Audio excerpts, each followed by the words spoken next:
구원의 열쇠, 해탈, 깨달음, 영적 성장의 열쇠는 우리가 의식의 계단을 어떻게 내려가고 올라가는지 그 방법을 이해하는 것이라고 했습니다. 우리는 죽음의 결정을 내림으로써 의식의 계단을 내려왔고 그 죽음의 결정을 상쇄하는 생명의 결정을 내림으로써 다시 이 영적 계단을 올라갈 수 있습니다. 이것을 제대로 이해하는 것이 천국문을 여는 열쇠라고 했지요. 우리가 삶의 계단을 어떻게 내려가게 되었는지, 그리고 어떻게 하면 그 계단을 다시 오를 수 있는지까지 지난 시간에 공부한 내용이지요. 지난주 공부한 내용들을 간단히 요약해 보겠습니다. 우리는 목류병 환자처럼 삶의 나선형 계단을 내려갈 수는 있지만 그렇게 내려갔던 방식으로는 다시 올라갈 수 없습니다. 우리는 무의식적인 결정을 내림으로써 삶의 계단을 내려갈 수 있지만 다시 올라가는 것은 오로지 의식적인 결정을 통해서만 가능합니다. 무의식적인 결정이 아닌 자각적이고 의도적인 결정을 통해서만 삶의 계단을 올라갈 수 있다는 말입니다. 회사 소유주의 비유를 다시 한번 떠올려 보십시다. 회사 소유주가 회사 운영과 관련한 모든 사소한 결정을 자신이 직접 내리고 싶지 않아서 그는 전문 경영인을 고용했습니다. 자신이 개인 사무실이나 컨츄리 클럽에서 시간을 보내는 동안 자신을 대신해 사업을 운영해 줄 CEO를 고용한 것입니다. 여기서 소유주는 우리 존재의 핵심인 의식하는 자아이고 CEO는 에고에 대한 상징이지요. CEO는 사업 운영에 관한 대부분의 결정을 내릴 수 있지만 기업의 가치와 운명에 직접적인 영향을 미칠 수 있는 중대한 결정은 여전히 소유주만 내릴 수 있습니다. 어느 해 CEO가 오판을 하여 회사가 손실을 보게 되었는데 그는 소유주에게 이 사실을 숨깁니다. 시장 여건 때문에 손실이 초래된 것처럼 꾸미고는 은행에서 추가 대출을 받으면 내년에는 회사를 더 키울 수 있을 거라는 그럴듯한 계획을 소유주에게 제시합니다. 소유주는 회사 경영에 시간과 에너지를 쏟고 싶지 않아서 CEO의 말을 쉽게 믿어버리고는 대출을 승인해 줍니다. 이러한 결정은 분명 부채를 증가시킴으로써 회사의 가치를 떨어뜨리는 결정이지만 소유주는 이것이 단지 일시적인 퇴보라고 여기면서 여전히 CEO에게 경영을 일임하고는 자신의 사적 세계로 물러납니다. 소유주가 CEO를 믿는 한 이런 과정이 계속해서 반복될 수 있겠지요. CEO가 눈속임을 통해 소유주의 신뢰를 잘 유지하는 한 그는 상당히 많은 위기를 모면할 수 있을 겁니다. 몇 년간 회사의 재무 상태가 급격히 악화되었고 마침내 소유주가 깨어나 자신이 고용한 CEO가 회사 상황에 대한 왜곡된 정보를 제공해 온 사실을 알게 됩니다. 이제는 경영권을 다시 가져와 회사를 직접 운영하기로 함으로써 회사에 대한 책임을 되찾을지 아니면 단지 불량한 CEO를 해고하고 다른 CEO를 고용하여 자신의 사적인 세계로 계속 물러나 있을지 둘 중 하나를 선택해야 하는 중대한 기로에 서게 됩니다. 여기서 소유주는 후자를 선택하기로 결정하고 새로운 CEO를 고용합니다. 하지만 그는 이전에 불량한 CEO가 변장을 하고 나타나 자신을 다른 사람으로 소개하고 있다는 사실을 모르고 있습니다. 우리의 이야기죠. 우리의 내면에서 지금껏 일어났던 이야기. 영적 구도자로서 우리는 이미 몇 가지 생명의 결정을 내렸고 각각의 결정을 내릴 때마다 에고를 해고하고 더 높은 정체감을 갖게 되었습니다. 그런데 문제는 그 에고가 즉시 변장을 하고는 우리를 위해 새로워진 회사를 경영할 수 있는 유능한 CEO의 모습으로 다시 등장한다는 것입니다. 새로운 CEO를 고용하겠다는 것은 여전히 회사에 대한 책임을 되찾을 생각이 없음을 의미합니다. 요점은 많은 영적인 구도자가 상당한 진전을 이루었지만 아직은 궁극적인 생명의 결정을 내리지 못하고 있다는 것입니다. 궁극적인 생명의 결정이란 다름 아닌 자신의 삶에 대해 스스로 책임지겠다는 결정입니다. 이 궁극적인 생명의 결정을 내리게 되면 그때부터 우리는 이것을 원동력 삼아 우리의 정체감을 높여가는 결정들을 내리게 될 것이고 이러한 결정들의 근거가 되는 그리스도 진리와 그리스도 비전을 얻는 일에 매진하게 될 것입니다. 그리스도 비전이란 이원성 베일, 곧 분리의 환영을 꿰뚫고 그것 너머의 실제, 존재의 진실, 진리를 볼 수 있는 눈, 능력, 통찰력을 말하지요. 우리는 하나의 생명의 결정을 내리고 또 내리기를 반복할 것이고 의식의 계단, 그 나선형 계단의 꼭대기에 이를 때까지 계속 그렇게 할 것입니다. 우리는 결단코 에고가 그리스도의 실제와 반그리스도의 실제를 분별하는 책임을 포기하라고 우리 귀에 속삭이는 그 유혹의 소리에 다시는 귀를 기울이지 않을 것입니다. 궁극적인 생명의 결정 내리셨습니까? 그냥 생명의 결정과 궁극적인 생명의 결정이 다른 거지요? 우리가 계단을 하나씩, 의식의 계단을 하나씩 올라가는 것은 생명의 결정을 내림으로써 올라갈 수 있습니다. 그런데 궁극적인 생명의 결정은 내 삶에 대해 내가 책임지겠다. 내 운명, 나 자신, 나의 구원에 대해 내가 책임지겠다 하는 것. 이 결정을 내리는 사람과 내리지 않고 그냥 계단 몇 계단 올라가 보는 사람과는 완전히 천지 차이지요. 이쯤 되면 에고의 모든 환영을 극복하는 일이 감당하기 힘든 과제처럼 느껴질 수도 있을 겁니다. 자신의 형 상태를 직시하면서 에고를 완전히 벗기까지는 가야 할 길이 너무 멀다는 느낌을 가질 수 있는 거지요. 그리고 현재의 혼란스러운 상황에서는 에고 환영을 꿰뚫어 보는 것이 너무 어렵게 느껴질 수도 있을 겁니다. 그리스도의식의 여정이란 게 나 같은 사람이 감당하기에는 너무 버겁다 하는 느낌이 들 수 있습니다. 그런데 단번에 에고 환영을 정확히 꿰뚫어 볼 수 있어야 한다거나 혹은 내 현재 의식 수준에서 모든 환영을 볼 수 있어야 한다고 주님께서 말씀하신 적이 있습니까? 주님께서 나선형 계단을 계속해서 언급하시는 이유가 뭘까요? 계단을 오르는 열쇠는 한 번에 한 계단씩 오르는 것입니다.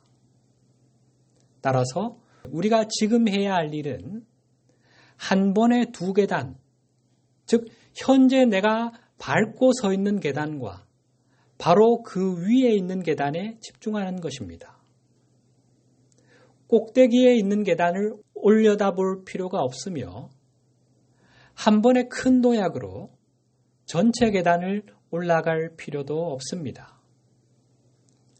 계속 한 걸음씩 내디디기만 하면 되고 한 번에 갈 수 있는 한 걸음을 계속해서 옮기기만 하면 결국은 꼭대기에 이를 것이기 때문입니다.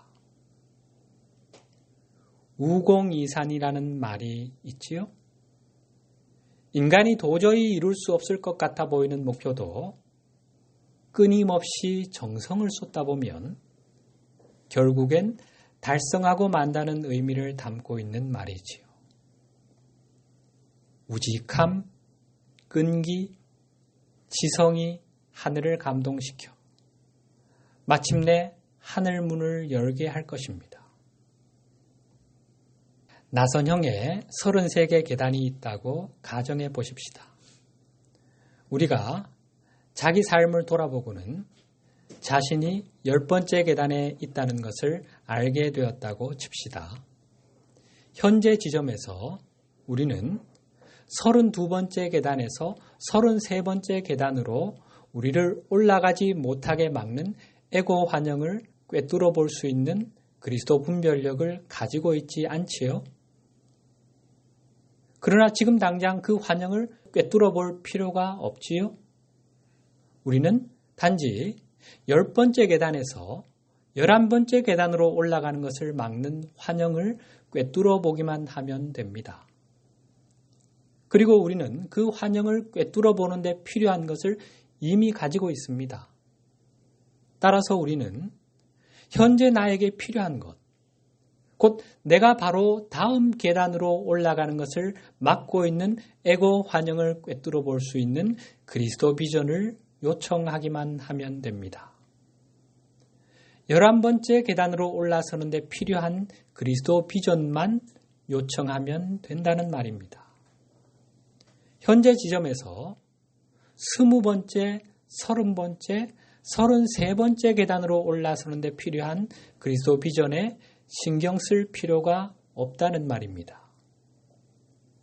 그것이 없다고 낙심하고 좌절할 필요가 없는 거지요. 조급함의 영체, 완벽주의의 영체를 떨쳐버려야 합니다. 그리고 진실한 마음, 열린 마음으로 현재 나에게 필요한 것을 요청하면 누구나 반드시 받게 될 것입니다. 학생이 준비되면 스승이 나타나는 것이 영적인 법칙이니까요. 여러분은 이미 그런 체험을 하셨지요. 경험을 통해 확고한 믿음이 생기셨을 겁니다. 그 스승은 그리스도 자아라는 내면의 스승으로 나타날 수도 있고 다양한 변장을 하고 외적인 스승으로 나타날 수도 있습니다. 스승은 언제나 현재 단계에서 다음 단계로 올라서는 데 필요한 통찰을 우리에게 전해주실 방법을 어떻게든 찾으실 겁니다. 우리의 마음이 열려 있다면 우리는 스승의 인도, 그 신성한 안내를 인식하게 될 것이고 그것을 사용하여 더 높은 수준의 정체성으로 올라가게 될 것입니다. 그렇게 더 높은 정체감을 느끼게 되면 이제 우리는 그 다음 에고 환영을 물리치고 다음 단계로 나아가는 데 필요한 것을 다시금 받게 될 것입니다. 이 과정을 반복해 나가다 보면 마침내 마지막 계단을 올라서는 자신을 보게 될 날이 올 것입니다. 이제 우리는 에고의 주된 전략이 무엇인지를 볼 수 있습니다. 그것은 우리가 궁극적인 생명의 결정을 내리지 못하게 하는 것이지만 또한 그것은 우리가 바로 다음 단계로 올라서는 생명의 결정을 내리지 못하게 막는 것이기도 합니다. 바로 이 목적을 달성하기 위해 에고와 이 세상의 통치자는 우리를 특정한 단계에 갇히게 만드는 많은 게임들을 만들어냈습니다. 이런 게임들을 가만히 살펴보면 그중 일부는 우리가 이미 극복했음을 알게 됩니다. 예를 들면 우리의 의식을 48단계 아래 어느 지점에 가둬둘 수 있는 흑백 논리라는 에고 게임이 있습니다. 에고의 이원적인 사고방식의 가장 대표적인 예가 흑백 사고라고 할 수 있는데, 이것은 모든 면에서 상반되는 두 가지를 규정합니다. 서로 반대되는 둘은 타협의 가능성이 전혀 없기에 같은 공간에 공존할 수 없습니다. 둘 중 하나는 절대적으로 선한 것으로 규정되고 다른 하나는 절대적으로 악한 것으로 규정되기 때문에 이 둘 사이에는 필연적으로 피할 수 없는 죽음의 투쟁이 전개됩니다. 에고는 우리로 하여금 신을 만족시키고 구원받을 수 있는 유일한 길이 신의 편에 서서 악과 싸우는 것이라고 믿게 만듭니다. 중세 기독교와 이슬람교 사이의 대립과 갈등이 이 시나리오의 극단적인 결과라고 할 수 있는데, 양쪽 모두 자신만이 참되다고 주장하면서 자기 교도들에게 상대편과 싸우는 일이 그들의 신성한 의무라고 믿게 만듭니다. 십자군 전쟁에서처럼 같은 신의 이름으로 두 그룹의 종교인들이 서로를 죽이면 궁극적인 승리는 누구에게 돌아가지요? 이 세상의 통치자와 에고의 몫이 되는 거지요. 오늘날의 기독교도와 무슬림 역시 이런 에고 게임에서 여전히 벗어나고 있지 못한 실정이지요. 우리는 어떻습니까? 우리는 이 에고 게임을 어느 정도 극복했지요. 물론 남아있는 부분도 있지요, 아직은. 하지만 예수 천당 불신지옥 같은 거는 이미 극복했지 않습니까? 그렇지 않다면 지금 우리가 이런 공부를 하고 있을 리 없을 겁니다. 우리는 어찌어찌 하다 보니 이런 식의 에고 게임 몇 개를 극복했고 의식의 계단을 어느 정도 올라와 있습니다. 이러한 사실은 우리가 단지 한 번에 한 걸음씩 내디디기만 하면 모든 에고 게임을 극복할 수 있을 거라는 내면의 알을 우리에게 제공해 줍니다. 의식의 계단을 오르는 일이 여전히 벅찬 과제로 느껴질 수 있을 겁니다.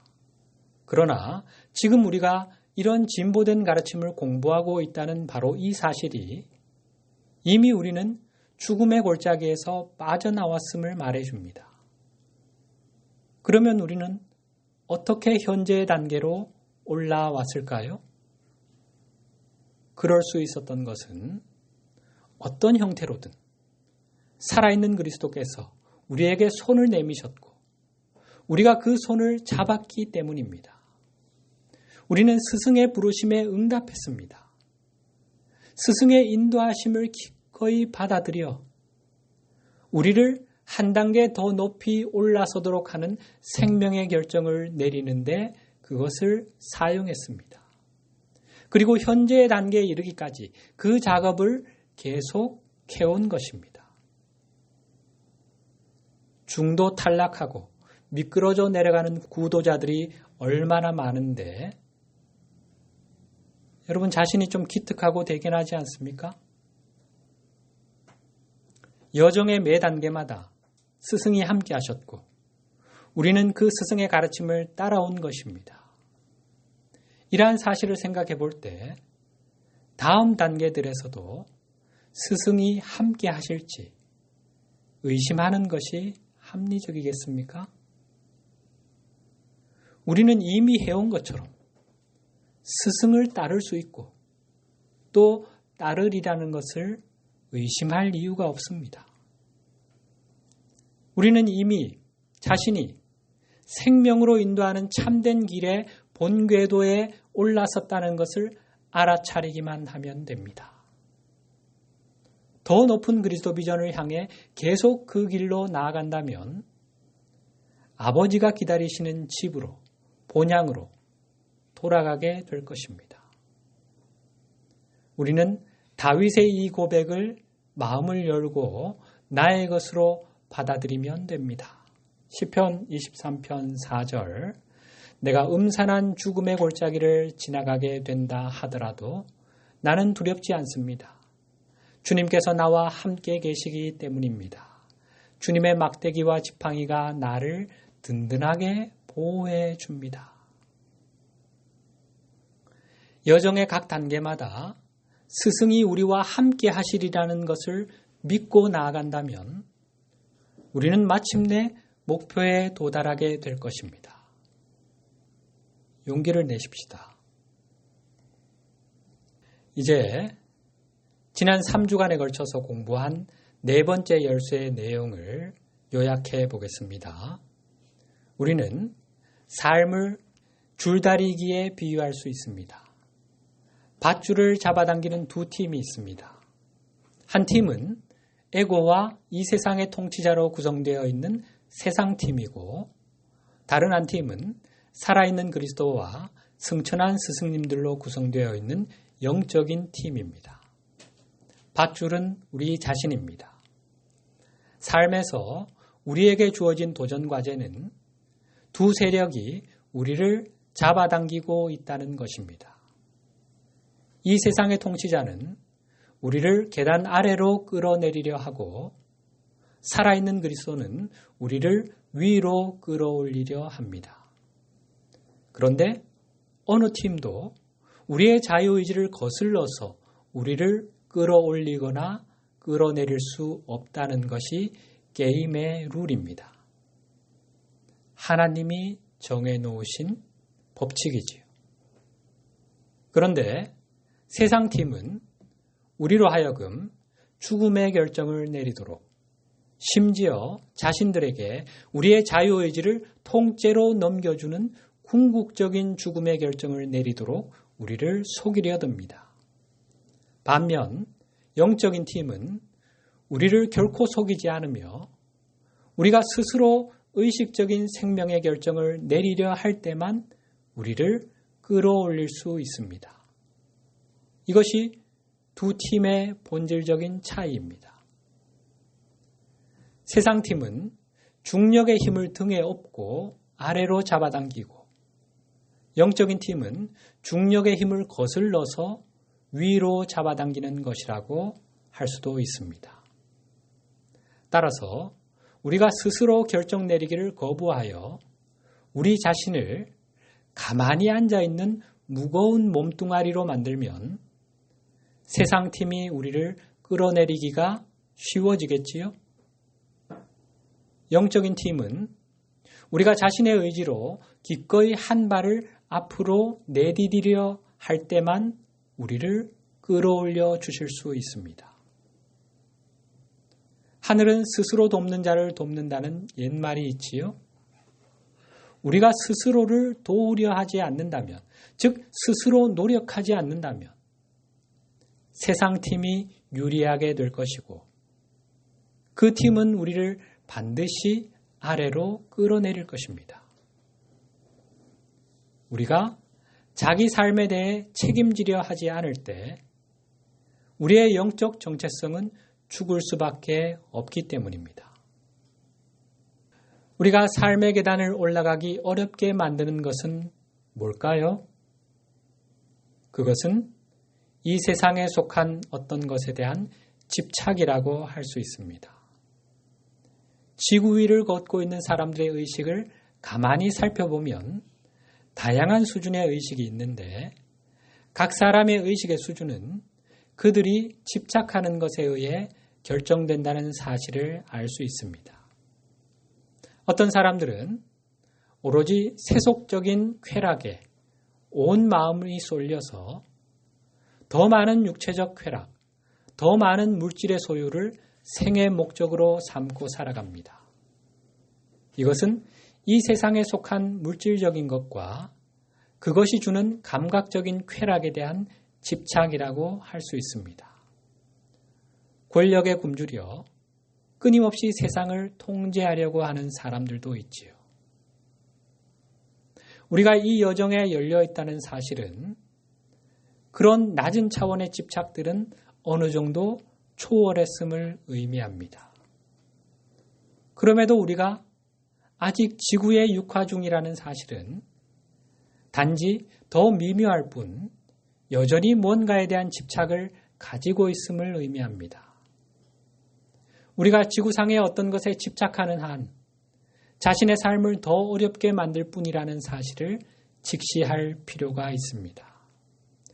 주님의 이 말씀을 다시 한번 생각해 보십시다. 요한복음 14장 30절 이 세상의 통치자가 가까이 오고 있다. 그러나 그가 나를 어떻게 할 수는 없다.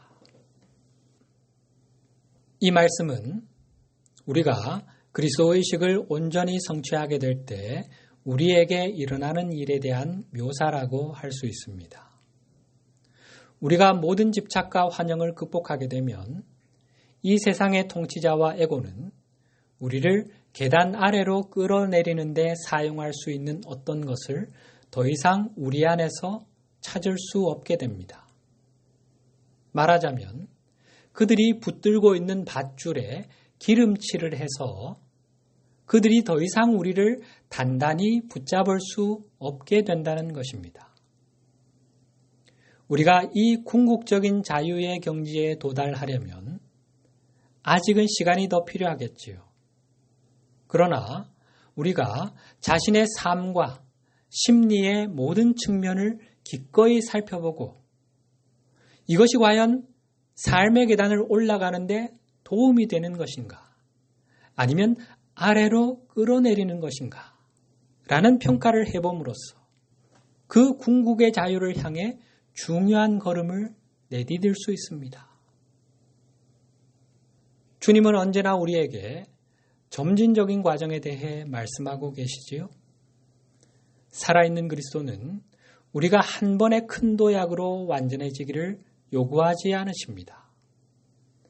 우리는 줄다리기 비유를 잘 이해함으로써 계단을 보다 쉽게 올라갈 수 있고 우왕좌왕하다가 다시 미끄러져 내려와 같은 구간 오르내리기를 반복하는 우를 피할 수 있습니다.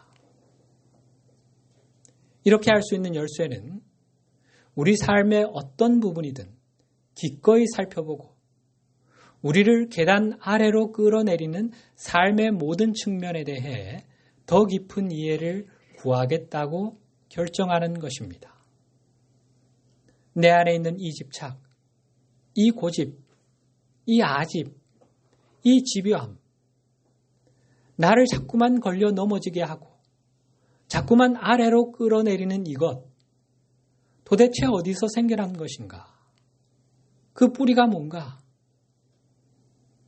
일생에 걸쳐 반복되고 있는 이 패턴들, 그 근본 원인이 뭔가?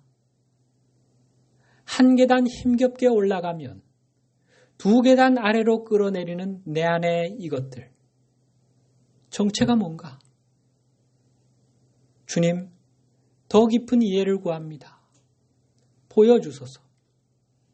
보혜사 성령님, 내가 보지 못하고 있는 그것을 내게 보여주소서. 그렇게 요청하시면 반드시 주어지죠. 구하면 주실 것이요. 찾으면 찾을 것이요. 두드리면 열릴 것입니다.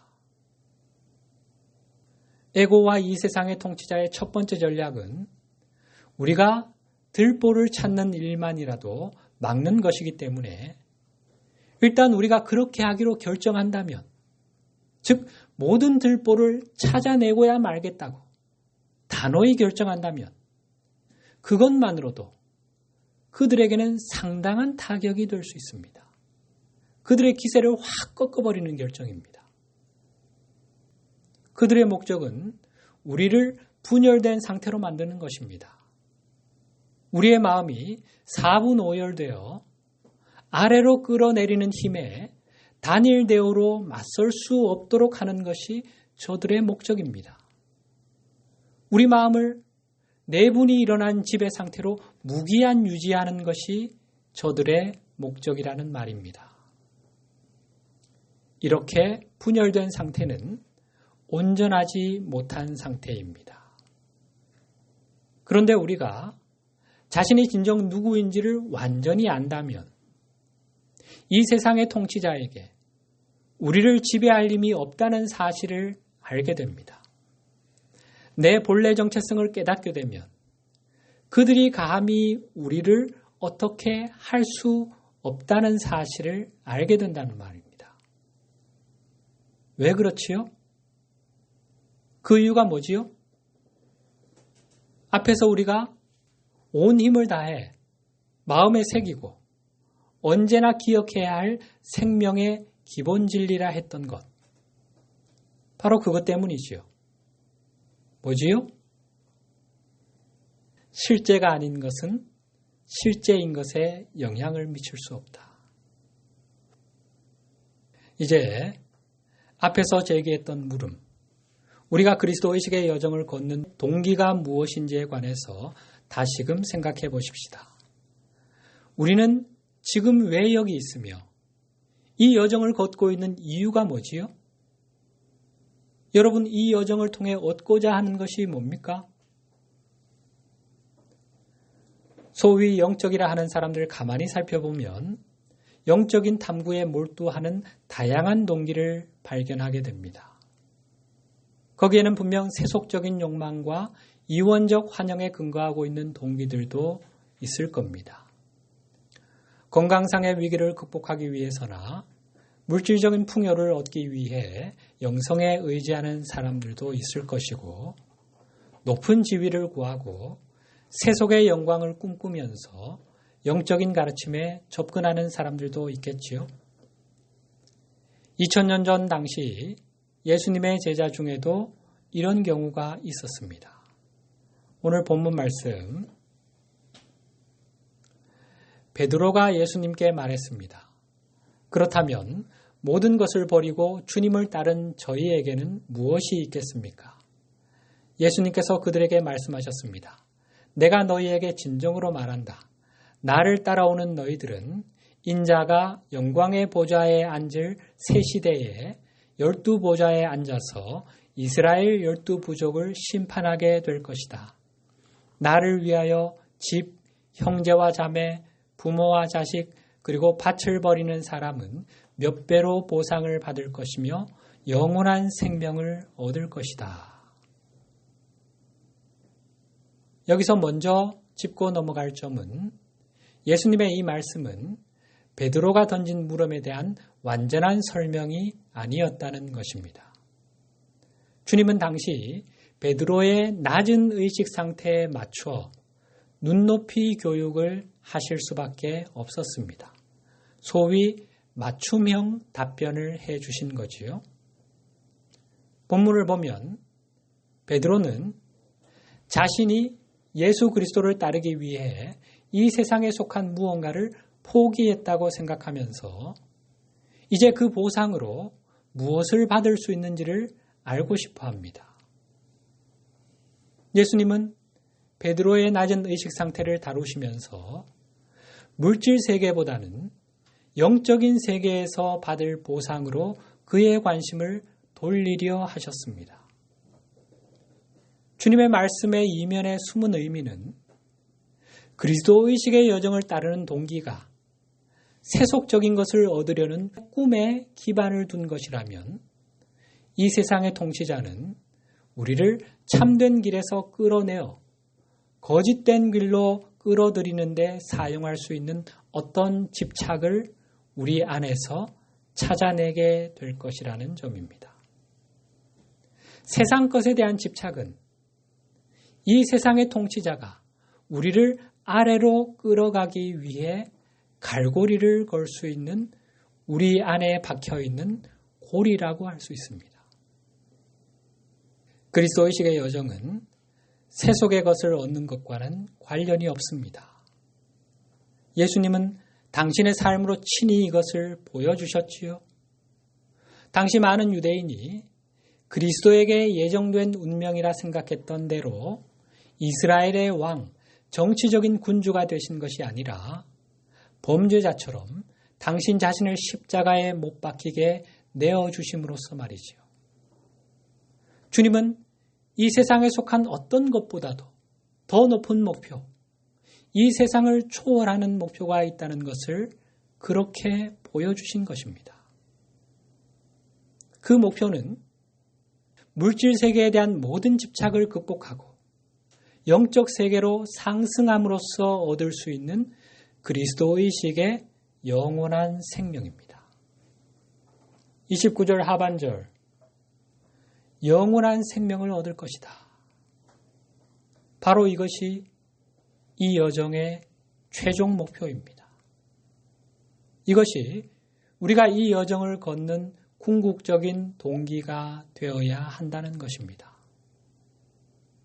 물론 지금으로서는 이것이 다소 추상적이고 너무 멀리 있는 목표처럼 느껴질 수 있을 겁니다. 그러나 우리는 이 여정을 걷는 자신의 동기를 잘 살펴보면서 이제는 세속적인 욕망이나 물질적인 것을 추구하는 데서 벗어나 더 무형의 것을 추구하는 방향으로 우리의 동기를 옮기도록 노력해야 합니다. 우리가 추구해야 할 더 무형적인 것으로 주님께서 우리에게 먼저 제안하시는 것은 온전함입니다. 마음이 분열된 집이 아닌 하나로 통합된 상태를 의미하는 온전함. 이 온전함을 추구하는 것을 영적 여정의 주요한 동기로 삼는 것이 현재 단계에서 우리의 현실적인 목표가 될 수 있습니다. 이것은 더 이상 우리 내면에 반대 방향으로 끌어당기는 분열이 없는 데서 오는 마음의 평화를 우리에게 안겨줄 것입니다. 이것은 충분히 성취할 가치가 있고 따라서 도전해 볼 만한 중간 단계의 목표가 될 수 있습니다. 이것도 못하겠다면 차라리 이 여정을 중단하고 자신의 현재 의식 수준에서 더 매력적으로 보이는 것을 약속하는 구루를 찾아가는 것이 더 낫다고 주님은 말씀하십니다. 그런 목표를 실컷 추구해보고 난 후에 그때 다시 돌아오더라도 주님은 여전히 이곳에 계실 것이고 두 팔 벌려 우리를 다시 받아주실 것입니다. 탕자 이야기의 아버지처럼 말이죠. 오늘은 여기까지 하고 다음 주에 계속 이어가도록 하겠습니다.